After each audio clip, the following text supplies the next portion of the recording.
Sa maniwala ka o hindi, pero ito yung mga guide na ibibigay ko sa inyo para nang noon kayo ay magkaroon ng earnings. Lalong-lalo na kung monetize na po kayo guys, no? Isa-isahin ko po sa inyo na ipapaliwanag kung paano nga po ba yung dapat at hindi dapat ninyong gawin. Una-una po, ipapakita ko po sa inyo yung earnings ko na yan. Yung sa bonus po na yan, huwag nyo na pong isipin dahil talagang sa bonus, isuntok yan sa buwan. So dito po sa Reels, ito po yung pag-upload natin ng mga video sa ating long form video at sa ating pong mga Reels. So, ang diskarte po dyan, kung kayo po ay baguhan lamang dito kay Facebook, wag po agad kayo mag-upload ng sobrang haba. Simulan nyo po muna sa Reels. Dahil dito po sa Reels, mas marami po tayong makukuhang mga viewers dahil meron po tayong mga viewers na tamad talaga na manood ng ating mga video. Especially, no, kung hindi pa tayo ganun kasikatan. Kasi po sa Reels, talagang po yan po ay short video. Basta wag lamang po kayong mag-upload ng inyong mga video less than 10 seconds. So, kailangan guys, more than 10 seconds. Hanggang 1.30 seconds po yan. Yan po yung applicable sa Reels. Kailangan banatan nyo po agad ng mga talagang siguradong makakuha po kayo ng viewers na ma-attract po sila sa inyong unang sasabihin. So dito po sa long form video, ang diskarte po dyan, kapag marami na po tayo mga followers sa ating mga viewers, yan po kasi usually yung talagang nagtsatsaga ng ating mga longer video. So kahit na 3 minutes and above po yan, papanoorin po nila. Lalong-lalo na kung meron po talaga sila inaabangan sa inyo na gustong-gusto po nila talaga kayong pinapanood. So dito po sa photos na yan, yun po yung mga picture.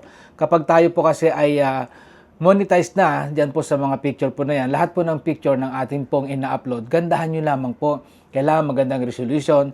At hindi naman basta-basta lang, ano lang kayo dyan, no? Nag-post lang kayo ng picture ng walang kakwenta-kwenta. Ibig sabihin, kahit gaano kaganda yung photos na nilagay nyo, pero didiskartehan nyo yan sa caption. For example, kung may mga hugot kayo, or something na mga tutorial, or something na kapakipakinabang, something na guide para sa inyong mga viewer. I-click po nila yan. So the more na meron po kayong caption na mahaba dyan, kapag yan po ay binabasa nila, at nagkaroon po kayo ng mga engagement dyan, na may mga tao po nakipag-balik-taktakan, especially kung talagang po ay ka-interest yung inyo pong nilagay na caption sa inyong photos, kikita at kikita po yan. Dito naman po sa text, yung text lamang po na wala pong photos, dyan po kumikita at lalong-lalo na sa story.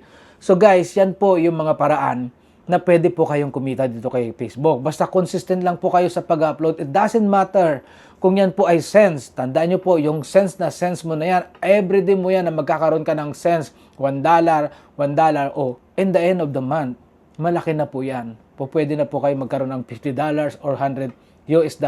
Kung hindi man po umabot ng isang buwan, lahat po yan ay maiipon dito kay Facebook. Kaya iwasan nyo po magkaroon ng restriction or violation. Lalong-lalo na po kung may problema po kayo sa inyong payout. Siyempre, hindi yan magiging payout.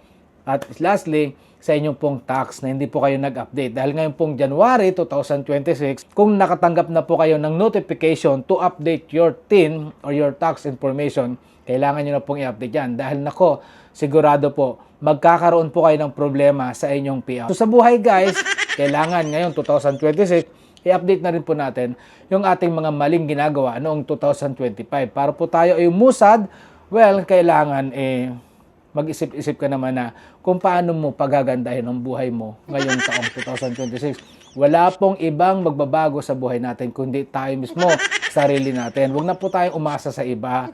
Huwag na po nating isipin palaging sinasabi ng iba. Kailangan po tayo po ang magpapatakbo ng buhay natin. Ganun din po sa relasyon. Kung yan po ay sakit na sa ulo, well, kung ako sa'yo, tigilan mo na yan. Dahil wala naman pong pagbabagong magaganap dyan.